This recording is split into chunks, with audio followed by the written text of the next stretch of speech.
hit me with the questions. This whole idea that journalism should be objective is simply unreal, and it's not possible. Journalism should be honest, and if we interpret journalism as something honest, because it cannot be objective, because as I was saying, the fact that I choose to interview someone's brother instead of that person about their family, with that choice, I'm already like killing objectivity, even if it's an honest choice, you know? So we should always be honest with the approaches we want to have in stories.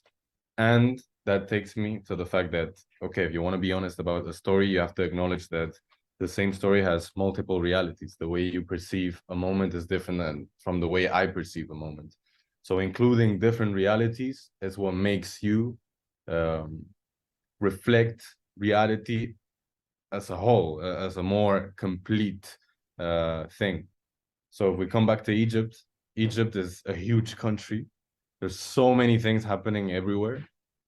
Obviously, a lot of them are happening in Cairo. Are you getting that sound? Okay, because there was an alarm in the background.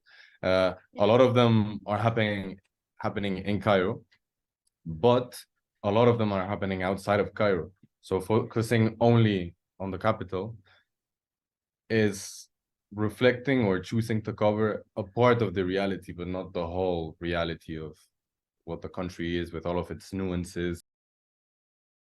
Journalists tend to see reality through their own personal, I wouldn't say biases, but experiences.